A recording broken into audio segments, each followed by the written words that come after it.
بسم اللہ الرحمن الرحیم الحمد للہ رب العالمین والصلاة والسلام علی رسول خیر خلقہ محمد وعلی آلہ وصحبہ اجمعین سبحانک لا علم لنا الا ما علمتنا انک انت العلیم الحکیم ربی زدنی علما ربی زدنی علما ربی زدنی علما رب اشرح لی صدری ویسر لی امری واحلل عقدۃ من لسانی یفقهوا قولی باب فی قوله تعالی لا یحل لکم ان ترثوا النساء کرہا ولا تعضلوہن۔ یہ باب ہے رب العالمین کی اس قول کے بارے میں کہ حلال نہیں ہے تمہارے لیے کہ تم عورتوں کے زبردستی مالک بن بیٹھو، ولا تعضلوہن، اور ان کو آگے نکاح کرنے نہ دو۔ یعنی قرآن کی اس آیت کی تفسیر کے بارے میں یہ باب ہے۔ اس باب میں قرآن مجید کی اس تفسیر کے بارے میں جو احادیث مروی ہے ان کا تذکرہ ہوگا اور اس آیت کا شان نزول کیا ہے۔ تو حدیث کو دیکھے فرماتے ہوئے ابھی قال حدثنا احمد بن منی قال حدثنا اسبات قال حدثنا الشیبانی عن اکرمۃ عن ابن عباس رضی اللہ تعالی عنہما قال، ابن عباس قال الشیبانی وذكره عطاء ابو الحسن السوائي ولا اظنه الا عن ابن عباس رضی اللہ تعالی عنہ فی هذه الآیہ۔ عبداللہ ابن عباس رضی اللہ تعالی عنہ سے اس آیت کی تفسیر مروی ہے، اس آیت کی تفسیر کہ لا یحل لکم ان ترثوا النساء کرہا، کہ حلال نہیں ہے کہ تمہارے لیے کہ تم عورتوں کے زبردستی وارث بن جاؤ، اور نہ تمہارے لیے یہ حلال ہے کہ تم انہیں نکاح کرنے سے روکو، یعنی کہیں نکاح کرنے سے روکو۔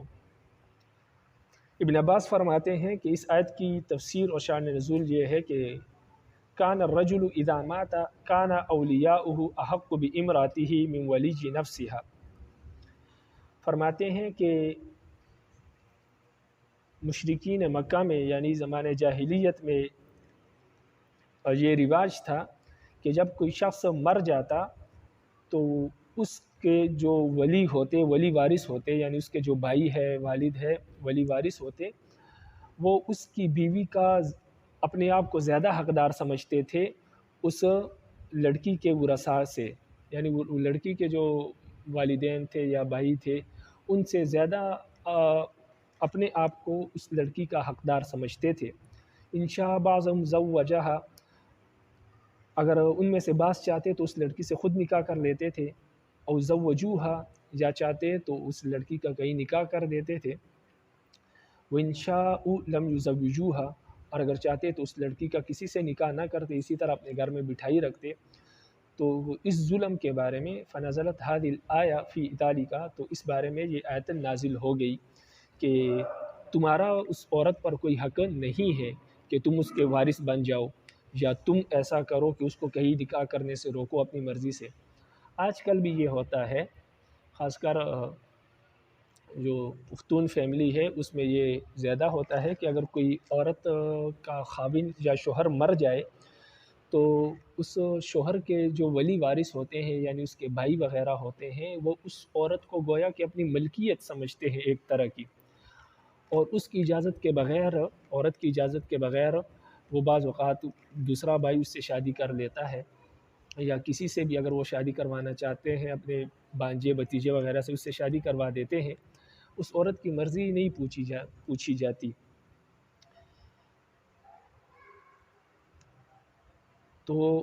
زمانے جاہلیت میں بھی ایسا ہی تھا، اور جب اسلام آیا تو لوگ تب بھی اسی پر عمل کرتے رہے، اسی ڈگر پر چلتے رہے۔ تو رب العالمین نے یہ آیت نازل فرما دی کہ جب کسی عورت کا شوہر فوت ہو جائے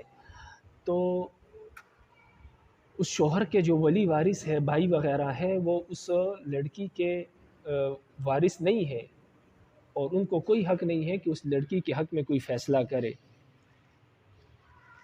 نہ ان کو یہ حق ہے کہ اس لڑکی کا نکاح کروائے اس کی اجازت کے بغیر، اور نہ ان کو یہ حق ہے کہ وہ اس لڑکی کو کہیں اپنی مرضی کے ساتھ نکاح کرنے سے روکے۔ وہ لڑکی آزاد ہے، اگر اپنی مرضی سے کہیں نکاح کرنا چاہتی ہے تب بھی اس کو اجازت ہے، اور اگر یہ اس کا نکاح کرانا چاہتے ہیں یا لڑکی کا والد اس کا نکاح کرانا چاہتا ہے تو اس میں بھی لڑکی کی مرضی ضروری ہے، بغیر اس کی مرضی کے اس کا نکاح کروانا جائز نہیں ہے۔ اور اسی طرح اگر وہ خود کہیں نکاح کرنا چاہتی ہے جس کا شوہر فوت ہو گیا ہے تو کوئی اس کو روک نہیں سکتا۔ تو جب معاملات ایسے تھے تو رب العالمین نے یہ آیت نازل فرما دی کہ تم نہ اس لڑکی کے وارث بن سکتے ہو، اس کے وارث زبردستی نہ بنو جب تک کہ اسلام نے آپ کو وارث نہیں بنایا ہے۔ اور اسی طرح اگر وہ کہیں شادی کرنا چاہتی ہے تو آپ اس کو شادی کرنے سے روک نہیں سکتے۔ تو اس آیت کی یہ تفسیر ہے، یہ شان نزول ہے، اس بارے میں یہ آیت نازل ہوئی ہے، اس آیت کا یہ مطلب ہے۔ وبی قال حدثنا احمد بن محمد بن ثابت المروزی قال حدثني علی بن حسین عن ابیہ عن یزید النحوی عن اکرمۃ عن ابن عباس رضی اللہ تعالی عنہما، ابن عباس رضی اللہ تعالی عنہما سے روایت فرماتے لا یحل لکم ان ترثوا النساء ولا تعضلوهن لتذهبوا ببعض ما آتیتموهن الا یأتین بفاحشۃ مبینہ۔ ابن عباس فرماتے ہیں کہ یہ آیت کریمہ کہ لا یحل لکم ان ترثوا النساء کرہا ولا تعضلوهن، کہ تمہارے لیے حلال نہیں ہے کہ تم عورتوں کے زبردستی وارث بن جاؤ، اور تمہارے لیے یہ بھی حلال نہیں ہے کہ تم ان کو نکاح سے روکو۔ فرماتے ہیں کہ یہ آیت تمہارے لیے حلال نہیں ہے کہ تم یہ جو آیت ہے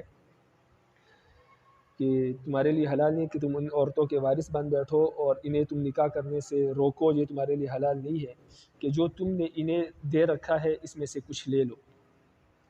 لتذهبوا، اس وجہ سے تم عورتوں کو روکتے ہو یا اس وجہ سے تم انہیں کہیں نکاح نہیں کرنے دیتے تاکہ تم نے جو اس کو دیا ہے وہ تم اس سے واپس لے لو۔ تو عورت کو اگر مہر دیا ہے ان لوگوں نے یا اگر خلا کیا ہے عورت سے اور وہ جو مال دیا ہے تو وہ مال واپس لے نہیں سکتے۔ تو بعض لوگ کہتے ہیں ہم نے مہر دیا، ہم نے شادی کی، اس وجہ سے ہم اس کو روکتے ہیں، اب ہمارا حق ہے اس پر۔ تو شریعت نے فرمایا کہ نہیں، ابن عباس فرماتے ہیں رضی اللہ تعالیٰ عنہ کہ یہ نہیں ہے کہ تم اس حق کی وجہ سے اس کو روکو اور یہ مطالبہ کرو کہ یہ مہر ہمیں واپس دے دے۔ ہاں الا یأتین بفاحشۃ مبینہ، اگر وہ کھلم کھلا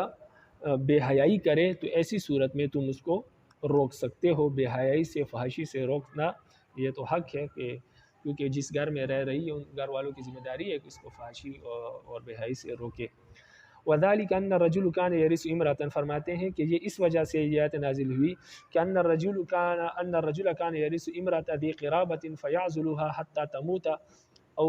ترد الیہ صداقها فاحکم اللہ عن ذلک۔ فرماتے ہیں کہ یہ معاملہ اصل میں یہ تھا کہ بعض اوقات کوئی آدمی اپنی قریبی رشتہ دار کی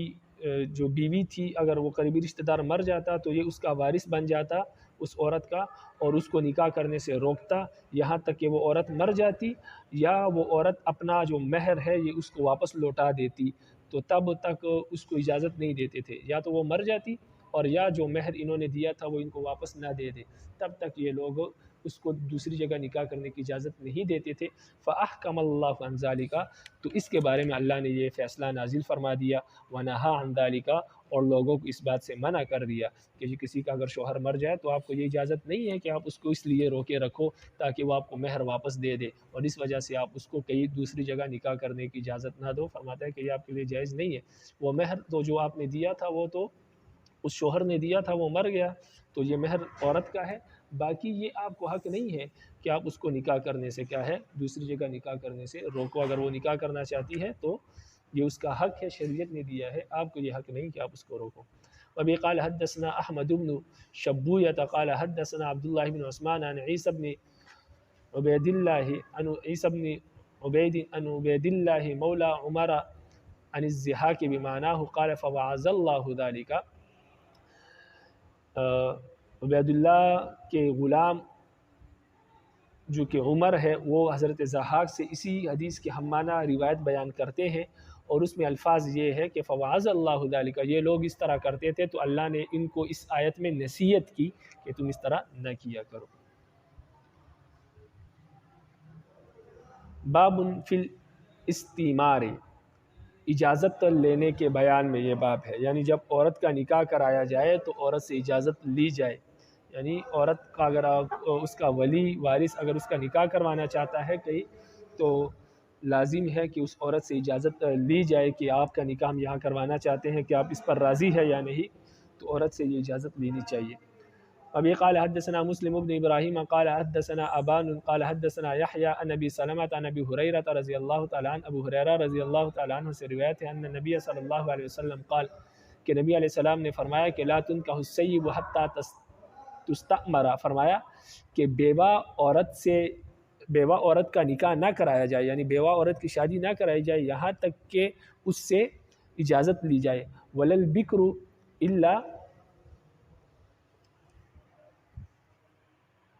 إِلَّا بِإِذْنِهَا، اور اسی طرح جو باکرہ عورت ہے یعنی جس کی پہلی شادی ہے اس کی بھی شادی نہ کرائی جائے الا باذنها، مگر اس کی اجازت سے۔ تستأمر اور استاذن کا مطلب یہ ہے کہ بیوہ عورت جب تک اپنی زبان سے نہ کہہ دے کہ میں اس سے شادی کرنا چاہتی ہوں تب تک اس کی شادی کرانے کی اجازت نہیں ہے۔ اور باذنها باکرہ عورت اگر خاموش ہو جائے اور سر بھی ہلا دے تب بھی اس کی اجازت مانی جائے گی۔ تو صرف یہ فرق ہے۔ قالوا یا رسول اللہ وما اذنها، صحابہ نے پوچھا کہ اللہ کے رسول باکرہ عورت کی اجازت کیا ہے، یعنی اس کی اجازت کیسے ہم جانیں گے کہ یہ اجازت دے رہی ہے؟ اس لیے کہ باکرہ لڑکی جو ہوتی ہے وہ انتہائی شرماتی ہے، جب ان سے شادی کی بات کی جائے تو بولتی نہیں ہے۔ تو صحابہ نے پوچھا کہ پھر بیوہ تو ٹھیک ہے وہ تو زبان سے بولے گی، لیکن باکرہ وہ تو نہیں بولتی زبان سے، تو ہم کیسے سمجھے کہ یہ اجازت دے رہی ہے؟ قال، تو نبی علیہ السلام نے فرمایا ان تسکتا، کہ وہ خاموش ہو جائے تو سمجھ لو کہ وہ اجازت دے رہی ہے۔ یعنی اگر اس سے شادی کی بات کی جائے کہ فلاں جگہ آپ کی شادی کروا رہے ہیں اور وہ خاموشی اختیار کرے، کچھ نہ کہے، تو یہ اس کی طرف سے اجازت ہے۔ اگر وہ رونے لگے تو اس کا مطلب یہ ہے کہ اس کی طرف سے اجازت نہیں ہے۔ اسی طرح اگر وہ مسکرائے تو اس کا مطلب یہ ہے کہ اس کی طرف سے اجازت ہے، وہ اس پر راضی ہے۔ اور اگر وہ راضی نہیں ہے تو یا تو رو لے گی اور یا منع کر دے گی، لیکن اگر وہ خاموش ہو گئی یا مسکرائی تو اس کا مطلب یہ ہے کہ اس کی طرف سے اجازت ہے۔ وبی قال حدثنا ابو کامل قال حدثنا یزید یعنی ابن زریع وحدثنا موسى بن اسماعیل قال حدثنا حماد المعنى قال حدثني محمد بن عمرو قال حدثنا ابو سلمہ عن ابی ہریرہ رضی اللہ تعالی عنہ قال، ابو ہریرہ رضی اللہ تعالیٰ عنہ سے روایت فرماتے ہیں قال رسول اللہ صلی اللہ علیہ وسلم، رسول اللہ صلی اللہ علیہ وسلم نے فرمایا کہ تستأمر یتیمیۃ فی نفسها، فرمایا کہ یتیم لڑکی جو ہے اس کے نکاح کے بارے میں اس سے اجازت لی جائے گی۔ ایسا نہیں ہے کہ جس کے وہ پرورش میں ہے وہ بغیر اس کی اجازت کے نکاح کروا دے، نہیں، یتیم لڑکی سے اجازت دی جائے گی اس کے بارے میں، یعنی اس کے شادی کے بارے میں۔ فَإِن سَكَتَ فَهُوَ إِذْنُهَا، اگر وہ خاموش ہو جائے تو یہ اس کی طرف سے اجازت تصور کی جائے گی۔ وَإِن أَبَتْ فَلَا جَوَازَ عَلَيْهَا، اور اگر وہ رونے لگے، آپ جب اس سے شادی کی بات کریں کہ فلاں جگہ آپ کی شادی کروا رہے ہیں تو اگر وہ رونے لگے تو فَلَا جَوَازَ عَلَيْهَا، تو اس کا یہ مطلب ہے کہ آپ کو پھر اس پر کوئی ولایت حاصل نہیں ہے، یعنی پھر آپ کے لیے جائز نہیں ہے کہ آپ اس کی شادی وہاں کرائیں، اس لیے کہ وہ اس پر راضی نہیں ہے۔ اور شادی میں رضامندی کا ہونا ضروری ہے، بغیر رضامندی کے شادی متصور نہیں ہوگی، شادی نہیں ہوگی، وہ کل عدم تصور کی جائے گی۔ والاخبار فی حدیث یزید، اور یزید کے حدیث میں یہ الفاظ ہے کہ قال ابو داود، یہ جو حدیث ابھی ہم نے پیش کی یہ یزید کی حدیث ہے، یعنی انہوں نے یہ روایت کی ہے۔ اور قال ابو داود، امام داود رحمہ اللہ فرماتے کذا رواہ خالد سلیمان بن حیان ومعاذ بن معاذ عن محمد بن عمرو ورواہ ابو عمرو وزکوان، فرماتے اس حدیث کو خالد سلیمان بن حیان اور معاذ بن معاذ نے محمد بن عمر سے روایت کیا ہے، اور اسی طرح اس حدیث کو ابو عمر نے اور زکوان نے روایت کیا ہے حضرت عائشہ سے، کہ حضرت عائشہ فرماتی ہے یا حضرت عائشہ نے کہا یا رسول اللہ، یعنی عمر اور زکوان کی حدیث میں یہ اضافہ ہے کہ حضرت عائشہ نے کہا یا رسول اللہ، اللہ کے رسول، ان البکر تستحیی ان تتکلم، حضرت عائشہ کہنے لگی کہ اللہ کے رسول، جو باکرہ عورت ہے جس کی پہلی مرتبہ شادی ہو رہی ہے وہ تو بہت شرماتی ہے بات کرنے سے، یعنی وہ بہت شرماتی ہے، بات نہیں کرتی، تو پھر کیسے اس کی اجازت سمجھی جائے؟ قال، تو نبی علیہ السلام نے فرمایا سکاتھا اقرارھا، اگر وہ خاموش ہو جائے تو یہ اس کی طرف سے اجازت ہے اور اقرار ہے۔ ابھی قال حدثنا محمد بن العلاء قال حدثنا ادریس عن محمد بن عمرو وبهذا الحديث باسناده زاد فيه، محمد بن عمر سے بھی اسی طرح کی حدیث اس سند کے ساتھ مروی ہے، زاد فی، اس میں یہ اضافہ ہے، قال کہ نبی علیہ السلام نے فرمایا فإن بکت او سکتت، اگر یا تو وہ روئے گی یا خاموش رہے گی۔ زاد بکت، اس حدیث میں بکت کے الفاظ زیادہ ہے، یعنی اگر وہ رو لے تو پھر اس کا حکم یہ ہے کہ پھر وہ جو ہے یعنی اس کی مطابق سے اجازت نہیں ہے۔ قال ابو داود، امام داود رحمہ اللہ فرماتے ولیست بکت بمحفوظ وهو وهم فی حدیث الوهم من ابن ادریس، فرماتے ہیں کہ اصل میں یہ حدیث دیگر راویوں سے بھی مروی ہے، لیکن اس میں جو بکت کا لفظ ہے کہ وہ روئے، فرماتے ہیں کہ یہ لفظ غیر محفوظ ہے، یہ شاذ ہے، یعنی چونکہ اوپر حدیث یہ گزر چکی ہے، اس میں صرف خاموش رہنے کا ذکر ہے، بکت کا لفظ موجود نہیں ہے۔ اس حدیث میں جو ابن ادریس نے بکت کا لفظ زیادہ کیا ہے، فرماتے ہیں کہ یہ ابن ادریس کو وہم ہوا ہے، یہ ادریس کو وہم ہوا ہے اس حدیث میں، اور یہ وہم جو ہے ابن ادریس کو ہوا ہے، جو راوی ہے اس حدیث کے، ان کو یہ وہم ہوا ہے کہ انہوں نے بکت کا لفظ زیادہ کیا۔ اصل میں حدیث میں بکت کا لفظ موجود نہیں ہے، اصل حدیث جو ہے اس میں صرف سکتت کا لفظ موجود ہے، یعنی سکات ہوا، اقرار ہوا، یا سکتت وہ خاموش رہ جائے، تو یہ لفظ موجود ہے۔ تو لہٰذا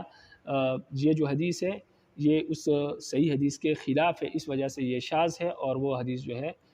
وہ اس کے مقابلے میں صحیح ہے اور معروف ہے۔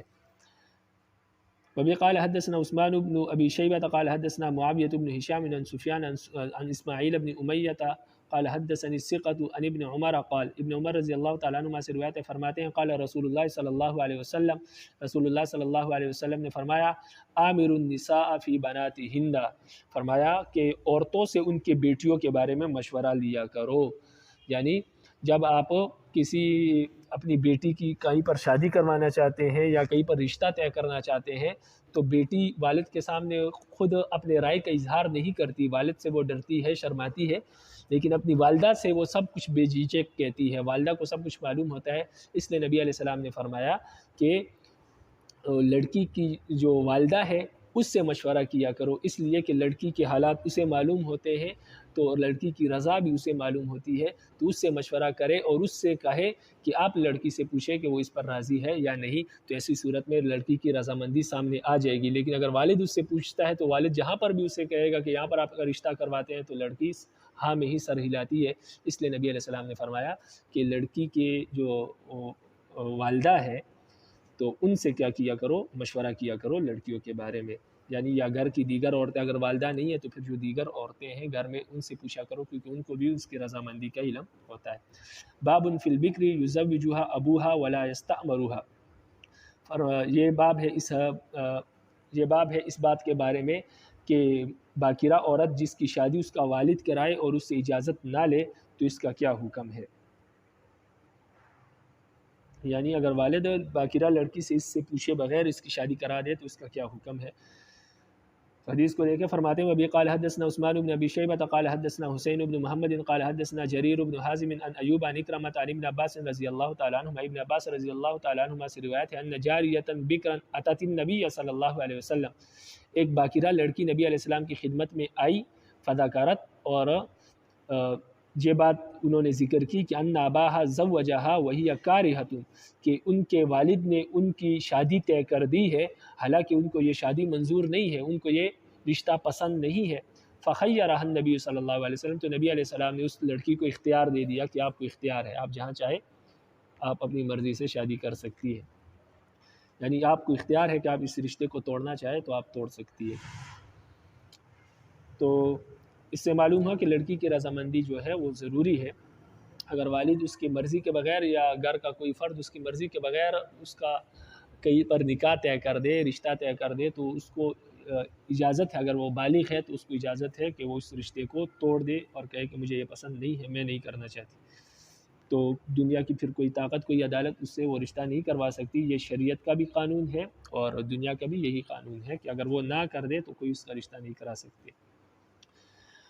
اس لیے کہ یہ اس کا حق ہے بنیادی۔ وبی قال حدثنا محمد بن عبید قال حدثنا حماد بن زید عن ایوب عن اکرمہ عن النبی صلی اللہ علیہ وسلم بہذہ الحدیث،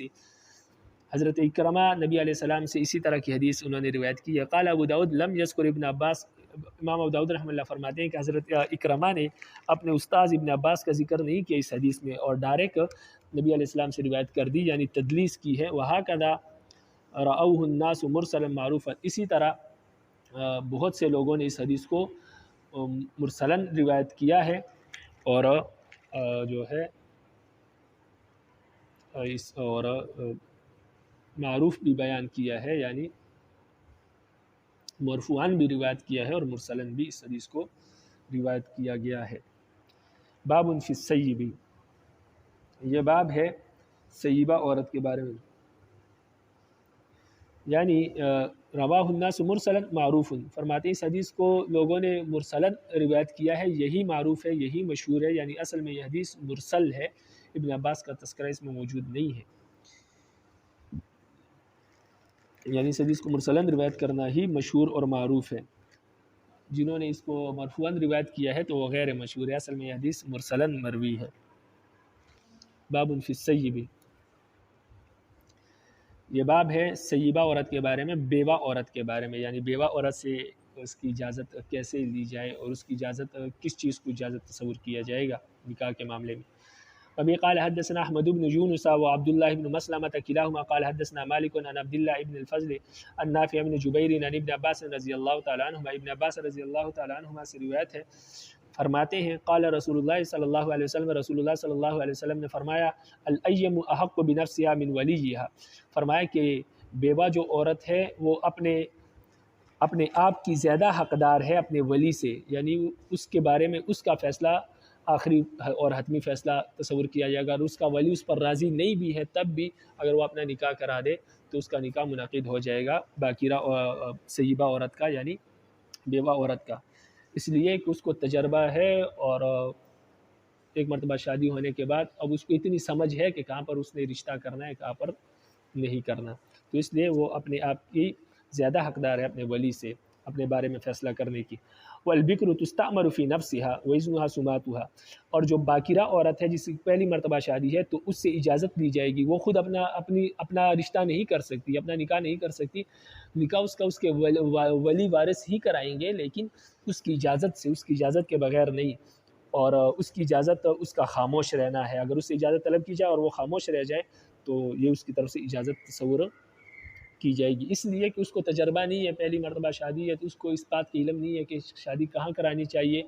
اور رشتے میں کیا کیا چیزوں کی اہمیت ہوتی ہے، کیا کیا چیزیں ضروری ہوتی ہے، اس لیے اس کو ان باتوں کا علم نہیں ہے، اس لیے ان کا نکاح ولی وارث کرائیں گے جن کو ان تمام باتوں کا علم ہے، لیکن جو بیوہ ہے ان کو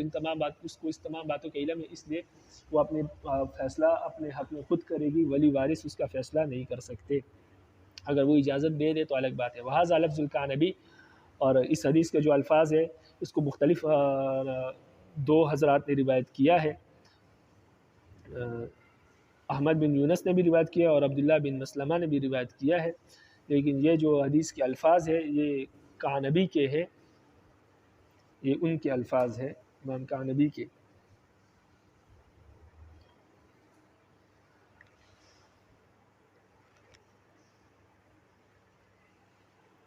ابھی قال حدثنا احمد بن حنبل قال حدثنا سفیان عن زیاد بن سعد عن عبداللہ بن الفضل باسنادہ ومعناہ، عبداللہ بن فضل سے بھی اس سند کے ساتھ اسی کے ہم معنی حدیث مروی ہے، قال اس میں یہ اضافہ ہے کہ السیب احق بنفسها من ولیہ، کہ بیوہ عورت جو ہے وہ اپنے نفس کی زیادہ حقدار ہے اپنے ولی سے، والبکر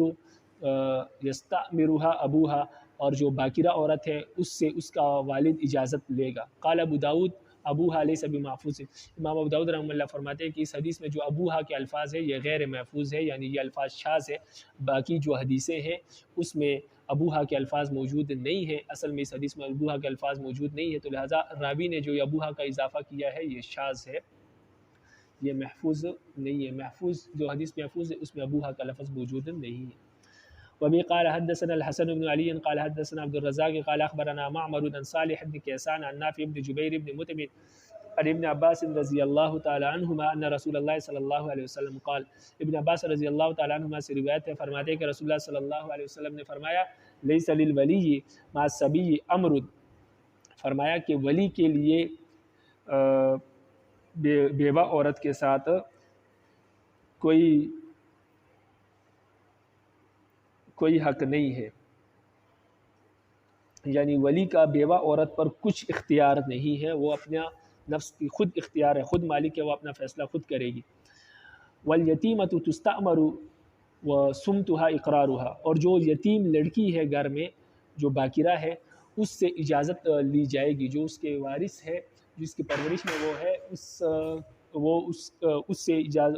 اجازت لیں گے اس یتیم لڑکی سے، اور اس کی اجازت، اس کا خاموش رہنا اس کی طرف سے اجازت تصور کیا جائے گا۔ وابی قال حدثنا القعنبی عن مالک عن عبد الرحمن بن القاسم عن ابیہ عن عبد الرحمن ومجمع بن الانصاریین الخنساء بنت خدام الانصاریہ ان اباها زوجها وهي سیب. فرماتے ہیں کہ خنساء بنت خزام انصاریہ رضی اللہ تعالی عنہ روایت کرتی ہے کہ ان کے والد نے ان کا نکاح کرا دیا اور یہ بیوہ تھی یعنی سیبہ تھی. فکرہت ذالک، تو ان کو یہ رشتہ منظور نہیں تھا یعنی ناپسند تھا. فجاءت رسول اللہ صلی اللہ علیہ وسلم، تو یہ رسول اللہ صلی اللہ علیہ وسلم کی خدمت میں حاضر ہوئی. فذکرت ذالک، اور یہ بات ذکر کی کہ مجھے یہ رشتہ منظور نہیں ہے. فرد نکاحا، تو نبی علیہ السلام نے اس نکاح کو باطل قرار دے دیا، مردود قرار دے دیا، ختم قرار دے دیا، یعنی ختم کر دیا کہ یہ رشتہ منظور نہیں ہے، جب تک آپ اس پر راضی نہیں ہے تو یہ رشتہ درست نہیں ہے. باب فی الاکفاء، یہ باب ہے کف کے بارے میں. کف کہتے ہیں کہ لڑکا اور لڑکی دونوں برابر ہو. برابر کا مطلب یہ ہے کہ دونوں دینداری میں بھی برابر ہو، دونوں حسب و نسب میں بھی برابر ہو، شکل و صورت میں بھی دونوں برابر ہو، اور اسی طرح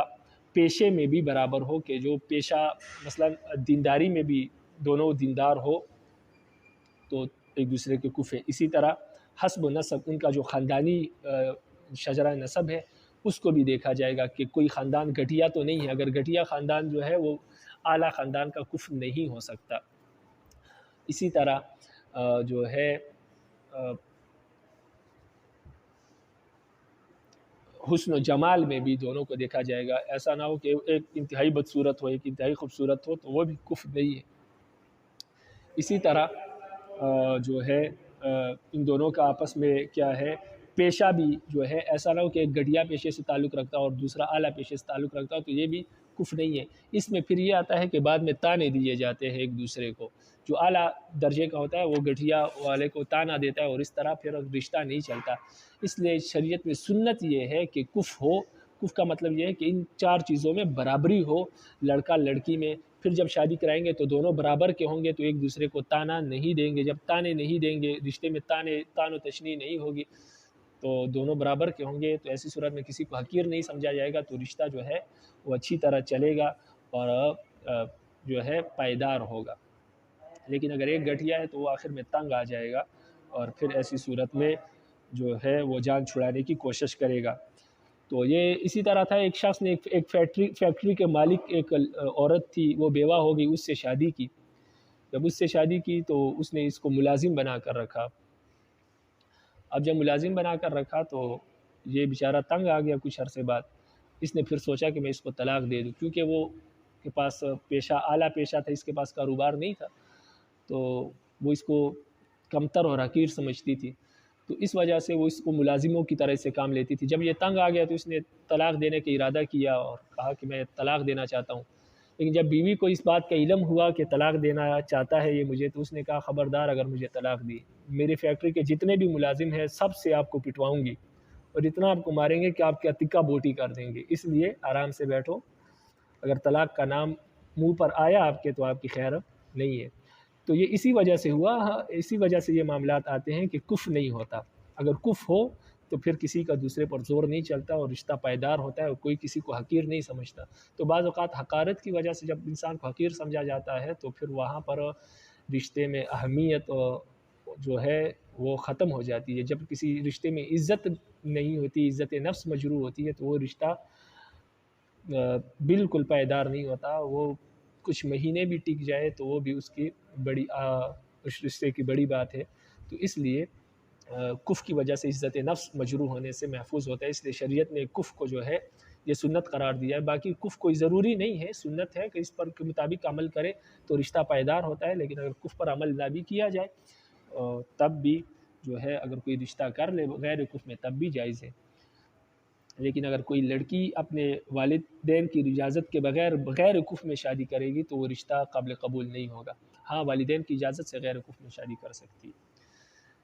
تو باب فی الاکفاء، یہ باب ہے کف کے بارے میں. وبی قال حدثنا عبد الواحد بن غیاث قال حدثنا حماد قال حدثنا محمد بن عمرو عن ابي سلمة عن ابي هريرة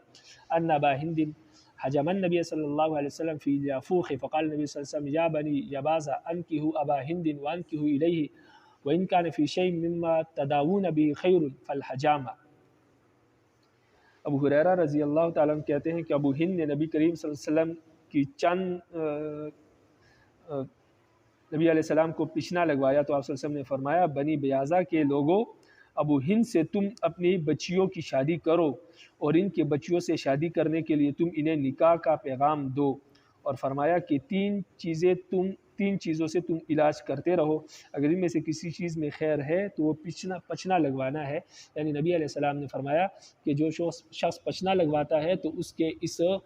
پچھنا لگوانے کا جو پیشہ ہے اس کو حقیر نہ سمجھا جائے، تو اس کے حقارت کی وجہ سے ایسا نہ ہو کہ تم اس کو رشتہ نہ دو، تو اس کو رشتہ دو۔ یہ کوئی حقیر پیشہ نہیں ہے بلکہ یہ سنت ہے پچھنا لگوانا، اور اس سے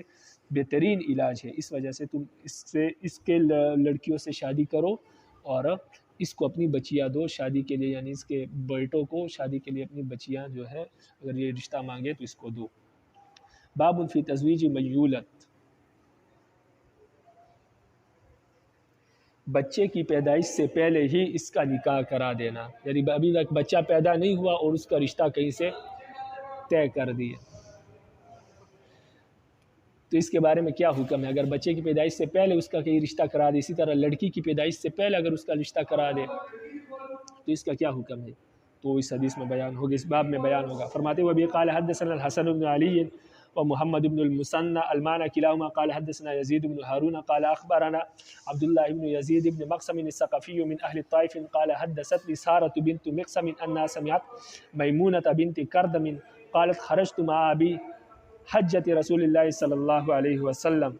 سارہ بنت مقسم نے بیان کیا ہے کہ انہوں نے میمونہ بنت کردم رضی اللہ تعالیٰ عنہ کو کہتے سنا کہ میں نے رسول اللہ صلی اللہ علیہ وسلم کے حج میں اپنے والد کے ساتھ نکلے،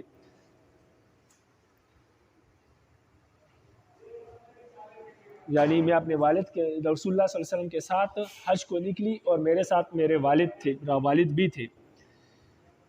فرائیت رسول اللہ صلی اللہ علیہ وسلم فدنا الیہ ابی، میں نے رسول اللہ صلی اللہ علیہ وسلم کو دیکھا تو میرے والد ان کے قریب ہوئے، وہو علی ناقۃ لہ معہ درۃ کدرۃ الکتاب، اور آپ صلی اللہ علیہ وسلم اپنی اونٹنی پر سوار تھے اور آپ کے پاس کھڑے ہو گئے اور آپ کی باتیں سننے لگے۔ آپ صلی اللہ علیہ وسلم کے پاس معلموں کے درے کی طرح ایک درہ تھا، یعنی جس طرح اساتذہ کے پاس درہ ہوتا ہے اس طرح آپ کے پاس بھی ایک درہ تھا جس سے آپ اپنے جو ہے وہ سواری کو ہنکا رہے تھے۔ فسمعت الاعراب والناس وهم يقولون التبتبیۃ، فرماتے ہیں کہ میں نے دیہاتی لوگوں کو سنا، دیہاتیوں کو اور اس طرح دیگر لوگوں کو سنا، وہ یہ الفاظ کہہ رہے تھے، تھپتپانے سے بچو، تھپتپانے سے بچو، تھپتپانے سے بچو، وہ یہ الفاظ کہہ رہے تھے۔ فدنا الیہ ابی، تو میرے والد آپ صلی اللہ علیہ وسلم کے قریب ہوئے، فاخذ ابی قدمہ، اور نبی علیہ السلام کے پاؤں کو پکڑا، فامر لہ ووقف علیہ واستمتع منہ، یعنی آپ کے پیر کو پکڑا، فامر لہ، اور آپ صلی اللہ علیہ وسلم کے رسالت کا اعتراف کیا، کہا کہ میں آپ کو رسول مانتا ہوں، ووقف علیہ، اور ان کے پاس کھڑے ہو گئے، واستمتع منہ، اور ان کی باتیں سننے لگے، فقال، اور کہنے لگے کہ انی حضرت جیش عسرانہ، انی حضرت جیش عسرانہ، قال ابن المثنى جیش عسران، فقال الطارق المرقع من يعطيني رحما بثوابه، قلت وما ثواب؟ قال ازوجه اول بنت تكون لي، فاعطيته رمحي ثم غبت عنه۔ تو میرے والد جب نبی علیہ السلام کے پاس کھڑے باتیں سن رہے تھے تو آپ صلی اللہ علیہ وسلم کے پاس کھڑے ہو کر باتیں غور سے سننے لگے، پھر میرے والد نے کہا کہ میں لشکر عسران، یعنی زمانے جاہلیت کی جنگ تھی جس کو لشکر عسران کہتے ہیں، فرمایا کہ میں اس میں حاضر تھا۔ ابن مثنى کی روایت میں ہے کہ جیش عسران کے بجائے جیش غسران ہے، یعنی غین کا لفظ ہے۔ تو طارق بن مرقع نے کہا ہے، طارق بن مرقع جیش عسران کی کیا ہے تفسیر بیان کرتے ہیں کہ مجھے اس کے عوض میں یعنی میں جیش عسران میں تھا اور طارق بن مرقع ایک شخص ہے، اس نے کہا مجھے اس کے عوض میں نیزہ کون دے گا، یعنی وہ پکارنے لگا کہ مجھے اس کے عوض میں نیزہ کون دے گا، میں نے کہا کہ کس کی عوض میں؟ تو کہا کہ میری جو پہلی بیٹی پیدا ہوگی اس کے ساتھ اس شخص کا نکاح کر دوں گا جو مجھے نیزہ دے گا۔ تو میں نے اپنا نیزہ اسے دے دیا، پھر وہ جنگ کے بعد غائب ہو گیا۔ جب مجھے پتہ لگا حتی علمت انہ قد ولد له جاریۃ، جب مجھے پتہ لگا کہ اس کی بیٹی ہوئی ہے، وبلغت جئتہ، فرمایا کہ جب مجھے معلوم ہوا کہ اس کی بیٹی ہوئی ہے اور وہ بالغ بھی ہو چکی ہے، تو میں اس کے پاس گیا، فقلت له اہلی جہزہن الی، تو میں نے اس کو کہا کہ میری گھر والی میرے ساتھ رخصت کر دو، یعنی آپ نے مجھ سے وعدہ کیا تھا جب آپ کی بیٹی ہوگی تو آپ مجھے بیٹی دیں گے، اور اس کے بدلے میں نے آپ کو نیزہ دیا تھا اس جنگ میں، تو آپ کی بیٹی ابھی ہو گئی ہے، بالغ ہو چکی ہے، تو لہٰذا یہ معاہدہ پہلے ہو گیا تھا اور میں نے آپ کو اس کے مہر کے طور پر نیزہ دیا تھا، اب میری بیوی ہے، میرے ساتھ اس کو رخصت کر دو، میرا نکاح کرا دو۔ فحلف، تو طارق بن مرقع نے قسم کھائی کہ اللہ یفعل حتی اصدق صداقا جدیدا غیر الذی کان بینی و بینہ، تو اس نے قسم کھائی کہ وہ ایسا نہیں کرے گا یہاں تک کہ میں نیا مہر اس کو دوں، اس مہر کے علاوہ جو میرے اور اس کے درمیان پہلے طے ہو چکا تھا، یعنی وہ نیزہ جو میں نے دیا تھا۔ وحلفت اللہ اصدق غیر الذی اعطیتہ، اور میں نے بھی قسم کھائی کہ میں اس مہر کے علاوہ اور نیا مہر نہیں دوں گا جو میں پہلے دے چکا ہوں، یعنی وہ نیزہ جو میں پہلے دے چکا ہوں اس کے ماسوا میں اور کچھ بھی نہیں دوں گا۔ فقال رسول اللہ صلی اللہ علیہ وسلم، تو رسول اللہ صلی اللہ علیہ وسلم نے فرمایا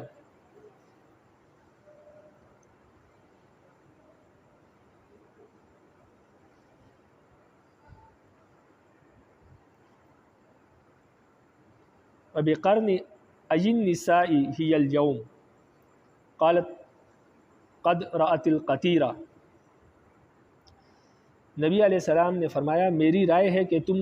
اسے جانے دو، تو آپ صلی اللہ علیہ وسلم کی اس بات نے مجھے گھبرا دیا۔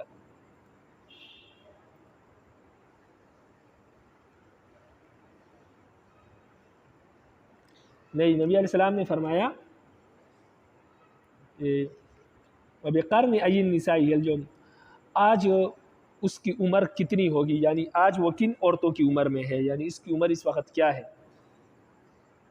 تو قال، فرماتے ہیں کہ میرے والد نے کہا کہ قد رأت القطیرہ، کہ ابھی تو اس نے بڑھاپا دیکھ لیا ہے، یعنی اب وہ بوڑھی ہو چکی ہے۔ قال، نبی علیہ السلام نے فرمایا ارا ان تترکہ، فرمایا کہ میری تو یہ رائے ہے، میرا یہ خیال ہے کہ آپ اس کو چھوڑ دو۔ قال، تو وہ کہنے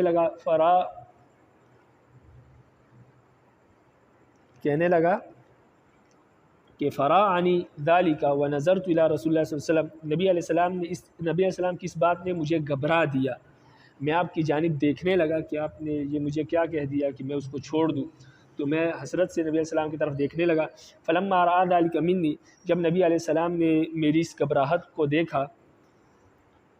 تو قال، نبی علیہ السلام نے فرمایا لا تأسم ولا صاحبک یأسم، فرمایا نہ تم گناہ گار ہوگے اور نہ ہی تمہارا ساتھی گناہ گار ہوگا، یعنی میں نے قسم کھائی تھی تو میں اس قسم کی وجہ سے گھبرا گیا، فرمایا نہ تم گناہ گار ہوں گے نہ تمہارا ساتھی گناہ گار ہوگا، اگر تم نے اس کو چھوڑ دیا تو آپ کی قسم نہیں ٹوٹے گی، آپ نے تو قسم اس لیے کھائی تھی کہ میں نیا مہر نہیں دوں گا، اس کی تو نہیں کھائی تھی کہ میں ضرور شادی کروں گا، تو لہٰذا آپ اور آپ کے ساتھی کوئی بھی گناہ گار نہیں ہو۔ قال ابو داؤد، امام داؤد رحمہ اللہ فرماتے القطیر الشیب، اس حدیث میں جو القطیرہ کا لفظ ہے اس سے مراد بڑھاپا ہے، یعنی وہ اب بوڑھی ہو چکی ہے۔ تو اس حدیث کا خلاصہ یہ ہے کہ میمونہ بنت کردم فرماتی ہے کہ میرے والد، جب میں اپنے والد کے ساتھ حج کو نکلی تو میرے والد نبی علیہ السلام کے ساتھ ملے حج کے دوران، اور ان کی باتیں سنی اور ان کی رسالت کا اقرار کیا، اور کہا کہ میں نے اس طرح کا ایک معاملہ کیا تھا جنگ عسران میں، طارق بن مرقع نے کہا تھا کہ جو مجھے نیزہ دے گا میں اپنی بیٹی کی اس سے شادی کراؤں گا جب میری بیٹی پیدا ہوگی، میں نے اس کو نیزہ دیا، اور جب اس کی بیٹی پیدا اور پھر وہ غائب ہو گیا، جب مجھے پتہ لگا کہ اس کی بیٹی پیدا ہو گئی ہے تو میں اس کے پاس گیا اور میں نے کہا کہ میں نے آپ کو نیزہ دیا تھا اور آپ نے کہا تھا اپنی بیٹی کی شادی کراؤں گا جو مجھے نیزہ دے گا، اب میری شادی اپنی بیٹی سے کراؤ، تو وہ کہنے لگا نہیں آپ نیا مہر دیں گے، میں نے کہا کہ میں نہیں دوں گا، اس نے بھی قسم کھائی کہ جب تک آپ نیا مہر نہیں دیں گے میں اس کی شادی آپ سے نہیں کرواؤں گا، اور میں نے بھی کہا کہ میں نیا مہر نہیں دوں گا، میں نے بھی قسم کھائی۔ اس کے بعد پھر نبی علیہ السلام نے عمر پوچھی، نبی علیہ السلام نے کہا کہ جب وہ بوڑھی ہو گئی ہے تو آپ اس کو جانے دو، اور اگر آپ نکاح نہیں کریں گے چھوڑ دیں گے تو اس سے آپ کے قسم کا بھی کوئی آپ پر اثر نہیں پڑے گا اور ان پر بھی کوئی اثر نہیں پڑے گا، یعنی نہ آپ کا قسم ٹوٹے گا اور نہ ان کی قسم ٹوٹے گی۔ اس حدیث میں تھپ تھپانے سے بچو، تھپ تھپانے سے بچو، یہ جو الفاظ ہے اس کا مطلب یہ ہے کہ درے مارنے کی طرف، یعنی درے مارنے سے بچو. یعنی لوگ اور دیہاتی کہتے تھے کہ ایک دوسرے کو درے مارنے سے کیا کرو، تم بچو، ایک دوسرے کو درے نہ مارو. اور اسی طرح یہ مطلب ہے کہ اپنے جانوروں کو درے مارنے سے بچو، اس لیے کہ جانوروں کو درے ماریں گے تو وہ رش میں اور بھیڑ میں جو ہے بھاگیں گے اور اس سے لوگ زخمی ہو جائیں گے. تو فرماتے تھے کہ درے مارنے سے، تھپ تھپانے سے بچو، یعنی درے مارنے سے بچو. وبه قال حدثنا احمد بن صالح قال حدثنا عبد الرزاق قال اخبرنا ابن جريج قال اخبرني ابراهيم بن ميسرة ان حالته اخبرته عن امرأة قالت هي مصدقة امرأة صدق قالت بين ابي في غزاة في جاهلية اذ رمزوا. ابراہیم بن میسرہ کی روایت ہے کہ ایک عورت جو نہایت سچی تھی کہتی ہے کہ میرے والد زمانہ جاہلیت میں ایک غزوہ میں تھے، تپتی زمین سے لوگوں کے پیر جلنے لگے. فقال رجل، جب لوگوں کے پیر جلنے لگے، فقال رجل، تو ایک شخص نے کہا کہ من یعطینی نعلیہ وانکحہ اول بنت تولد لی. تو ایک شخص کہنے لگا کہ جو مجھے اپنے جوتے دے گا تو میں اپنی سب سے پہلی بیٹی جو میری پیدا ہوگی میں اس کا نکاح اس سے کراؤں گا. فخلع ابی نعلیہ، تو میرے والد نے اپنے جوتے اتارے، فالقاہما الیہ، اور دونوں جوتے اس کی طرف پھینکے اور اس کو کہا کہ لے لو. فولدت لہ جاریۃ، تو اس کی بیٹی پیدا ہو گئی. فبلغت، وہ بالغ ہو گئی. فذکر نحوہ، آگے حدیث اسی طرح مذکورہ حدیث کی طرح ہے. ولم یذکر قصۃ القطیر، لیکن اس حدیث میں جو ہے بڑھاپے کا کوئی ذکر موجود نہیں ہے کہ وہ لڑکی اب بوڑھی ہو چکی ہے، اس بات کا کوئی ذکر موجود نہیں ہے. تو اس سے معلوم ہوا کہ اگر لڑکی کے پیدائش سے پہلے اس کا نکاح کہیں طے کر دیا جائے تو وہ صرف وعدہ نکاح ہے، وہ کوئی نکاح نہیں ہے ضروری کہ وہ نکاح ہو گیا ہے. نکاح نہیں ہوا بلکہ وہ صرف وعدہ ہے نکاح کا. اگر بعد میں وہ کہہ دے کہ نہیں میں راضی نہیں ہوں، میں آپ سے نکاح نہیں کروانا چاہتا، تو تب بھی اس میں کوئی حرج نہیں ہے. لیکن اسلام میں وعدہ خلافی کرنا درست بات نہیں ہے، اس لیے اپنا وعدہ پورا کرے. لیکن اس حدیث کا، اس باب کا مطلب یہ ہے کہ صرف وعدہ نکاح کرنے سے نکاح منعقد نہیں ہوگا، بلکہ اگر وہ بعد میں اس نکاح پر راضی نہیں ہے اس کا والد، لڑکی کا والد، تو تب بھی وہ اس نکاح سے اس کو روک سکتا ہے اور اس نکاح کو ختم، اس وعدے کو ختم کر سکتا ہے اور کہہ سکتا ہے کہ نہیں اب میں راضی نہیں ہوں، کیونکہ یہ نکاح منعقد نہیں ہوا ہے. وہ نکاح کروا بھی دے پیدا ہونے سے پہلے تو نکاح منعقد نہیں ہوتا، یہ صرف وعدہ نکاح ہے کہ میں.